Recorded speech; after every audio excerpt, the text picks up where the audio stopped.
This is the next video in my series on blunders in World Chess Championship candidates matches. And we did Zurich 53 last time, and now we're up to Amsterdam 56. Now, from a personal perspective, I'm getting into a bit of a sort of a less well-known area, because these tournaments, I guess they weren't as well covered internationally. You can actually see it. You can see it with the length of the Wikipedia article, which is just that, cross table. So I'm going into this knowing very little bit about the games and the outcomes, so it's been a bit of a little interesting journey for me, and hopefully you can learn a little bit as we go along. Now, I'm looking at this through the lens of the blunders which were made and what impact that had on the outcome. And it's actually kind of looking at it from an overview. It doesn't really look like the blunders per se were what affected the outcome of the tournament, which was won fairly easily by Smyslov. But there's a few interesting things to think about with this tournament. So if you have a look at the chart there, shows the rolling scores. You can see Smyslov at the end was +6, and the next two players were +2. But if you go back a few rounds, you can see that Geller, Keres, and Smyslov were all on the same score after 12 points. Geller was actually in front after round 13. And then he just sort of slid away, and Keres didn't do much. And Smyslov, over the whole journey of the tournament, was obviously worked out to be, I guess, the stronger of the players. But I was quite interested in a couple of things about that. The first thing is that if you look at the cross table here, first thing to notice is Smyslov won both of his games against Geller. Now, there's no indication they were blunders. In fact, if I just bring up the charts quickly, I can do that. They met in round 2. There's the chart there. Nothing which is blunder in that. It was just Smyslov gradually outplayed Geller, and they also met in round 10, I think it was, round 11, sorry. And I think they said blunder either. Right, just outplayed by Smyslov. So obviously, say the case Smyslov deservedly better player or whatever. But you imagine if Geller had to hold one of those games, Smyslov could be 10.5, and he could be 10.5. Real logjam at 9.5. You see also a few other things here. You look at Szabo was one of the few guys who didn't really pick up a lot of points against Milnik, who was the real tail ender. For instance, and also he missed out a bit against Philip as well. So Szabo could actually have been much closer to the top. Well-known player, but you don't think of him as a top.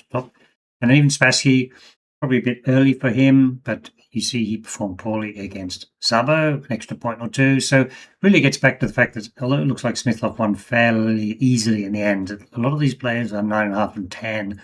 The outcome could have been slightly different. So maybe somebody else can look at this tournament from the perspective of which were the most important games through the tournament.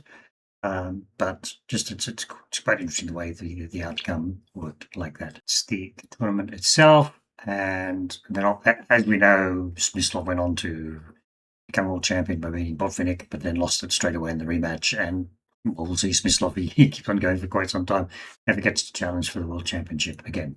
So I've got a selection of about 9 or 10 games, and some of these are really bad blunders.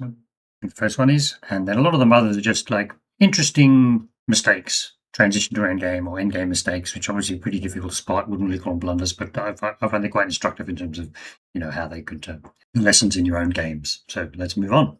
Yeah, the first one needs no introduction. It's the Queen blunder. Have a look at the position. White has a positional crush. Look at the way that Black is just moving his knight backwards and forwards, probing weak points. Queen around. I don't think we can really go into this one in too much detail. Now, what I found interesting was, let's go back to a position like this, and this is +4 for white, and I just wanted to see what sort of possibilities are out there. So rather than knight d4, let's just try. What else can Black do to try and reorganize himself? But in most cases, you see this white just infiltrates, and in almost all lines ends up winning the exchange at the very least, and now it's +5. So if you go back to position here before backwards and forwards, this knight can't move there without losing the exchange, so the knight can't move. So, or if you use that rook or that rook to move the knight away, then the knight goes backwards, and the rook has no squares to go to. Rook a8 is another possibility. Let's see what happens there. We'll stop in there. Now you've got a fork on e6, so just like it's a terrible position for Black. And you think of it, this is a whole point lost by Petrosian. I mean, this is probably not the Petrosian of 5 years later, but if you look at his score, he basically ends up, what, -1 would have been so it does affect his chances, and Bronstein as well, just mid-table. This one, I think he was part of that 9.5 log jam. So wouldn't say it really affected much, but it was a pretty dreadful start for Petrosian. Okay, let's go on to the next game, which is Spassky Pilnik. Okay, so this it's a tough to call this one a blunder. It was a very interesting end-game transition, which I thought was quite attractive. So you got the position here. It is winning for white, only with one move. And what actually happened is Spassky played king to f3, and the knight moved the wrong place to move the knight to. But if you look at the profile of the game, you can see that around this period here, Spassky was winning, and gradually his advantage petered away. Now, it's probably got to do with the fact that Spassky didn't realize why he was winning. So there we go. This is the key. Snap the knight off. Knight was on a great outpost. You can see that. Get rid of our bishop. Now, this is the key. What can this bishop do? His bishop can't get away. It's going to be swapped off, right? And that's the good bishop in inverted commas. So let's see how that happens. And now this is just a terrible bishop. So now it's all about just infiltrating with the king. I mean, you can't imagine much else happening. This is the computer line. You've got equal number of pawns, immobile black bishop, effectively. Now what's going to happen? The idea is that we come in with our king. So that's optimal king position. This bishop wasn't here. Imagine what's going to happen to those two pawns. And guess what's going to happen to that bishop, right? So these two nice juicy squares to hop onto. I didn't continue the line, but bishop f6 is one line given. Black can't move his king, because otherwise the white king will move it there. So the best move is bishop f6. Then knight c6. So move our king away. We lose control of this square, and if we move our bishop somewhere, then we'll lose those pawns. And all these pawns are dropping. So this is just an absolutely crushing position for white. So that's the transition to an endgame with a good knight versus an absolutely horrible bishop with a very strong king position, which actually makes all the difference. Right, so that was Spassky Pilnik. Now we're going to go on to Pano Philip. You can see the profile there. Up to about move 30, this position was drawn, and then Pano just made a couple of blunders, which have a look at where this all started. d4. Okay, I like this. This has got a very clean, simple tactic. Move played was rook f3. Mistake. So just think about that. Think about why it's a mistake. Think about what the big move is. Okay, the problem here is this leads to a deadly pin. So push the pawn. Play in the game. Queen d1. Nothing much better than that. And then now, well, the move played wins. I'm actually going to do another move here, which I think is even clearer. Which is why I put this game in, right? Pin down this diagonal. There's no way of getting out of that pin, right? Because of the skew attack through the king. And you can imagine holding your rook, but then now we just push the pawn, and then now the threat is to take, and then to get another queen. So basically, totally win that. It's not the way that he won, but the point is, we go back here. This rook f3 was the real problem, and what should have been played is just rook d3 rather than take counter-attacking queen. So now the pawn's blocked, and you've got really good chances of drawing this game. How's black going to get the rook out of the way on d3 without losing the pawn on d4, which is a nice sort of isolated / weak pawn. A nice sort of crossfire king to the win. It's not the way that won it, but a general idea to it. We can have a look at the actual game continuation. He played queen to e4, which is pressuring the rook and pressuring this square, so it has sort of the same effect.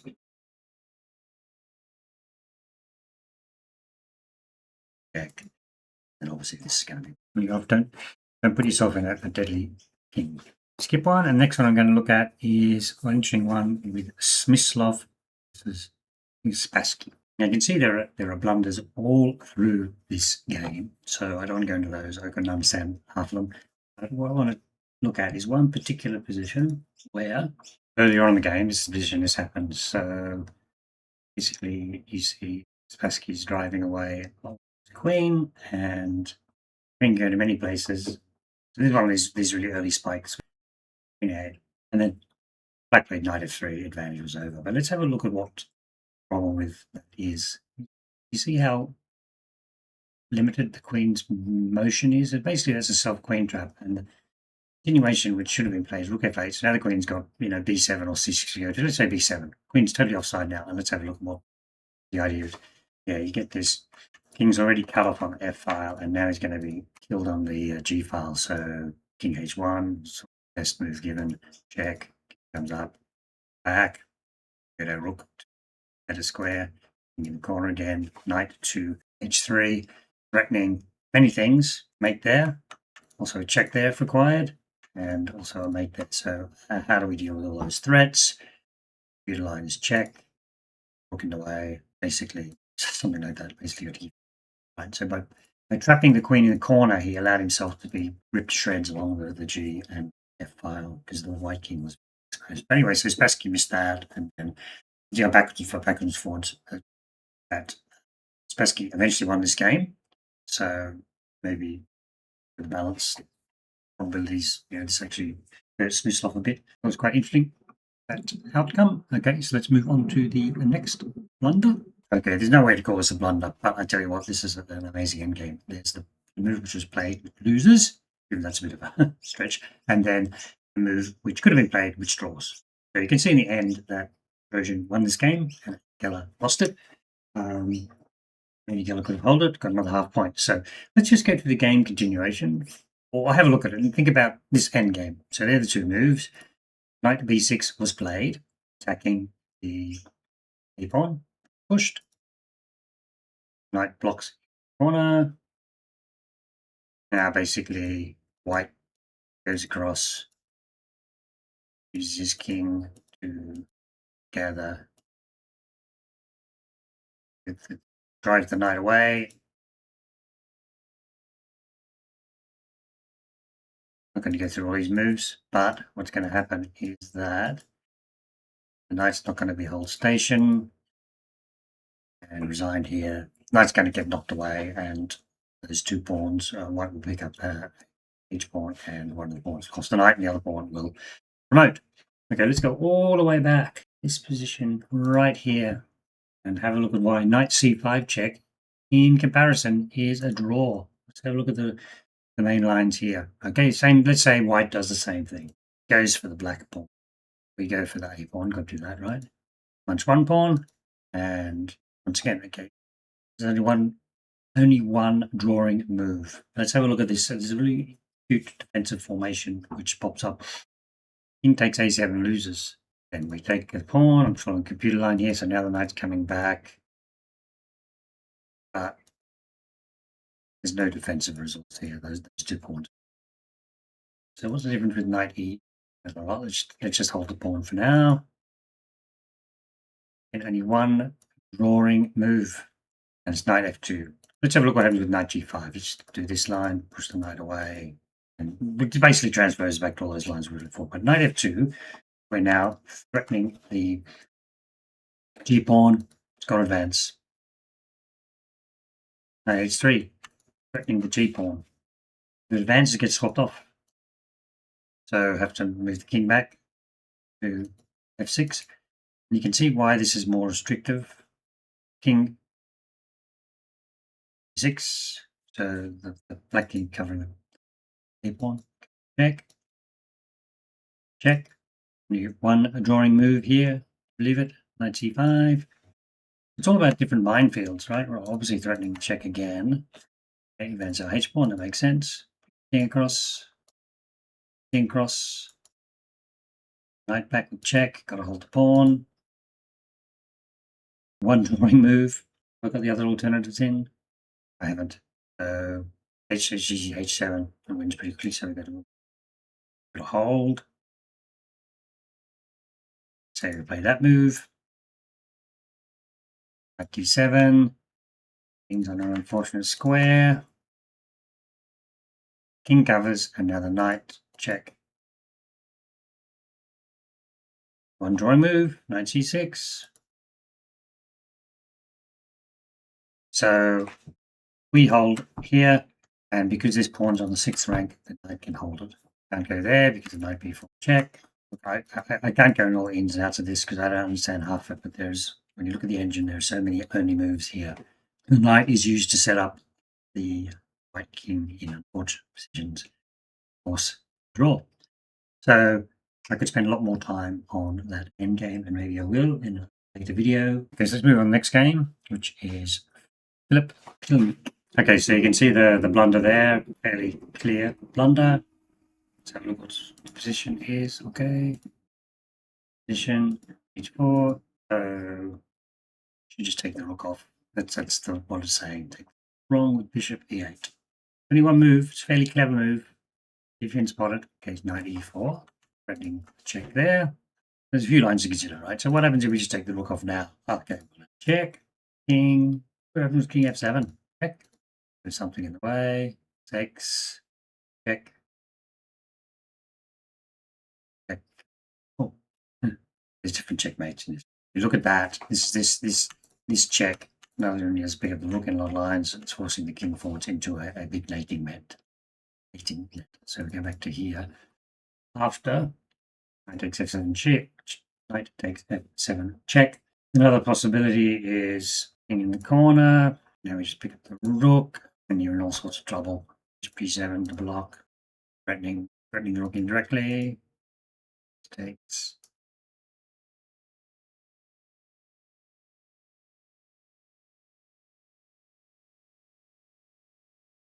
See white has a. We go back to this original position here. Bishop retreat. Just take the rook. Now a lot of those threats are. There's only one rook which is active. So for instance, we do 94 now. Get off. Keep that in the game line. You lose your rook. Because the knight was holding the rook. Okay, so that's all the sort of the combinations. They all work in white's favour in that particular position. Okay, so let's move on to the next one. Another endgame. We always like endgames. Philip versus Geller. You can see from the chart there, it should have been a draw. And then very balanced knights. Rook and knight versus rook and knight. Same on the pawns. Move played to g1. Yep. Check. Fork. Check. Like that. Got pawn advantage, but more importantly, this first pawn is very. See the game continuation, check, we lost the pawn there. Just gonna take another pawn, and now there's 2 pawns. I mean, knight d4 is probably the best, and then you bring a king up, and then block. I suspect, see how this is gonna try. It's just a completely. Right, so let's go back to the original position where rook g1 was played, and there are a couple of moves which are hold, but this one which holds, right? Now there's no sneaky checks and whatever, right? So blocking the d-file is good. That's a sneaky move. We've now moved the rook to check. This is just a very stable position.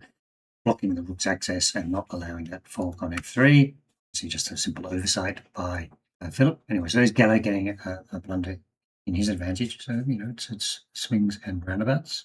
Let's go to the next game we're going to look at, which is Kerr's v. Philip. Now you can look at the madness of the score here, but you can see that basically this is a game which Kerr's should have won and Kerr's lost. So maybe this is where Kerr's lost his chance. Yeah, quite late in the tournament as well. It's round 17. We can see it here somewhere. Kerr's full. Problem is that this one, Kerr's orange, right? Imagine if you won this game, it'd only be a point behind Smyslov at that point. So you know, it's maybe this is the only, and because he's totally winning against Philip, he made a minor blunder, and then he made a move which lost him the game, right? So this is a full 1 point swing. You don't see too many of them. We'll go through the game a little bit. Look at this position here. That's a blunder. Should be dealt with by. How should he win? He then played the right move. Obviously, there's all sorts of deadly threats across the 7th rank now. Black is busted. This is where he lost. King f2 did nothing. It actually came out worse after the queen is driven. Queen f6. So, have a look at the lines that are in here. First of all, what happens if we take the bishop off? Take the knight. Just these threats. Let's do a different division with the rook. Rank threats. Can't be blocked, actually. Right? Okay. Rook d8. Definitely we check, and then once again, the 7th rank is just 2. And we go back to here. Follow the lines we go up. We can check, but that's not going to do anything. It's going to pop up there. And then, okay, we go back and we say, well, okay, what's wrong with king h2, rook c4, queen f6, exactly the same continuation. Take, and we're going to take it back. Oh, okay, that doesn't work. We're now piece down. We just took the knight, which you think is the same line. Check. Now, I'm not going to say this is losing, but it's advantage to black for sure. Right. So that was kind of interesting. Unfortunate mistake. King h2. He should just continue with his check. He may have missed that check on f4. I always wonder what sort of things were caused it. Okay, so now we're going to go to a Smyslov Pilnik. So this is a 3 point which Smyslov got. So this had some impact as well. But go to the key position right here. Okay, rook n8. Should be drawn. Looks totally drawn. Rook d5 is a draw. Rook d4 is not a draw. Why not? Yeah, just amazing the difference one square makes. So, on d5, you'd have a check and pick up the pawn. There's no check. If take it, well, there's 2 lines. Take it, don't take it. Right, let's have a look. Game continuation is take. If you don't take it, you go there, and that's you take it, and then what are you going to do? You can't even stop that, right? Take it. Game continuation. Take it. Push. Pushing the pawn doesn't work because black can drop back to d8 and hold. So that's the winning move, right? Because now black cannot get back. Maybe this is a little bit involved. It's very difficult to get back. Okay, so what are we going to do? Try and block it on the 7th rank. It's a little bit convoluted. This is not totally the best move. Check. You can see it kind of almost lost the tempo there. That c pawn's under control. We just took it. Check. Move the king up. So you can see the problem is that in one line, the king was going to walk around here and support his pawn. And in this line, he's just going to go and pick up the e pawn and resign, because you can see that there's no way to realistically stop this advantage. Oh, okay, so that was kind of interesting. This position here, rook d5 draws, basically pawn drops, tries to hold it, we just check and go back. Where this king f5 is a viable move, but then it's different now because we've got this nasty counterattack. f1 if you want to hold it.